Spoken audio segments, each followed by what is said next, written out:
Good evening, Canterbury. I'm Mike Yardley. Welcome to NewsMakers, where we debate the week's issues through Canterbury eyes. It's a pleasure to introduce our panel. Riccarton Wigram Community Board member Sam Johnson, from Ellie Jones PR, Ellie Jones, and financial advisor and author Sheryl Sutherland. Happy New Year. Welcome aboard. Great to be here. Are we feeling confident about the year of the rabbit, Sheryl? Oh, absolutely. I've actually got a coat made of rabbits. It's called Warren. There you go. Well, of course, it is the year of the rabbit, the year of the rugby, and the year of the election. And we have a date, Ellie, November 26. Does the Prime Minister strike you as a man brimming with confidence? Well, I think that's what comes across from announcing it so early. I mean, strategically, he's left the lead up completely open, you know, to the opposition.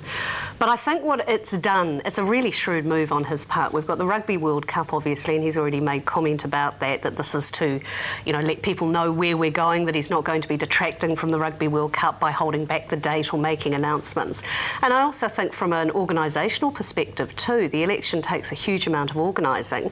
To be doing that, not at the last minute, but together with getting over the Rugby World Cup. It's a fantastic move, a very shrewd move on his part. And Sam, in the event, God forbid, the All Blacks did not win the Rugby World Cup, is that going to throw a curveball into the mix? I don't think so. I think I like the idea of knowing, same as Ellie, having that planning out and knowing that once the Rugby World Cup's finished, we're going into election. It's a bit of a short run-up between the two, so people won't be sort of bombarded by too much election material for a long period of time, which is good, because at the end of the day, no one really wants to have to put up with too many signs and mailbox drops. And you sort of people of Christchurch have been through such a lot, and New Zealand, the last few months, and I think by then we'll be getting ready for it. Certainly it will put a downer on it. But yes. You've established your election advent calendar already, right? And you've got, what, 262 doors to open? Absolutely. And behind each one of them is a resolution which I will pass on, I think, to the Greens Party this year. Really? Why? I like a lot of the suggestions that they have. They can seem a little bit woolly. Yes. How they're going to cost a lot of their ideas, which is something dear to my heart, as you know, I'm not so sure, but they're certainly leavening the mix. Golf comes across as woolly, actually, so I don't really see Labor leaping into the forefront and overtaking National. And Key, obviously, as you said, Ali, is a man full of confidence, and I think he's got a big plus in that he is not a dyed-in-the-wool politician, and he will do things his own way in quite a different structure, which is something that we've just seen, to the traditional political way that people do things. Script, thank you. I was looking for a word there. I knew you'd find it for me. Thanks. I was just trying to save some time. Just two quick things about what he did as well, which I think from a communications perspective is shrewd. Firstly, if we do lose, or don't win, I should say, the Rugby World Cup, by having this surety and by having the confidence that he's shown, I think he's going to perhaps mitigate some of that negative or low feeling that you might have had if he'd held back and played a bit of a game with it. I also think that, and I've completely forgotten what I was going to say now. See, too much coffee. That's all right. I'll ask you about Winston. And I'll start with you, actually, Sam, on this, because this has captivated a lot of the media's attention. John Key's decision not to have a bar of Winston again. I mean, it does shorten National's options, doesn't it? It does, but I like it. I mean, you know, Winston's a funny guy, and I sort of always admire his skill with the media and what he does. But I like, at the end of the day, to know that these are our options, and this is, if you vote for National, this is what you get. You're not going to get New Zealand first. You're not going to get Winston, but you've got these options. And they've clearly outlined what they're doing for the year, and I like that sort of that secure way of setting it out, which is so different from sort of past political trends. And certainly it is a huge risk to take.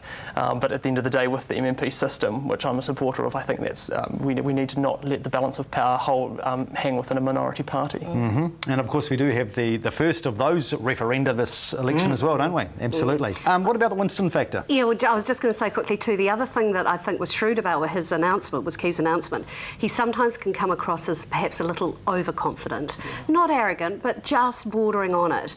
And I think by saying, as when he made the announcement, this is so New Zealanders have, you know, they're sure of when it's going to not detract from the Rugby World Cup. He made it seem a bit more of a, you know, an open and less overly confident announcement. So that was. I just wanted to let you know that my brain hadn't rolled out of my little toe. Peters responded with a media release just after the announcement, and the headline was "National running scared of New Zealand first." Now that's typical Peters. Yeah. And there was nothing in the body of the release that actually backed that up, which is full of the rhetoric that we're used to from him. He has got a loyal following. They are older. I don't think there are a huge number of them. There is a significant number, but they're older voters, and it's the older voters who vote. But I do think that the people who back Key would stand by what he did and like what he did by putting his line in the sand. And again, I think it's a very shrewd move. You see, if I was the Labour Party strategist, I'd be quietly happy with Key's decision, because chances are Labour is not going to get a bigger party vote percentage than National, regardless of the outcome of the election. National is surely going to be first across the line. But with the New Zealand First option not being a starter for National, Labour could stitch together a multi-party power-sharing arrangement if they can get their party vote up high enough, surely. Well, it's quite possible they could join hands with the Māori Party, who apparently are not terribly happy with the whole concept of asset sales, which is something Key is going to push. And I'm not terribly happy with it either, but I see we're not talking about that today, unfortunately. Well, you can if you want. You can if you want, because, yeah, I mean, obviously the state-owned assets issue is going to be massive. But what about the Māori Party itself? If they blow themselves apart, where does National go then? If ACT don't get across the line? The Greens. The Greens? Could the Greens do a deal with National? You would like to see that, Sheryl? I would. I think it would be a match not made in heaven, but it would certainly change a lot of, I think, the political views that National have, one would hope.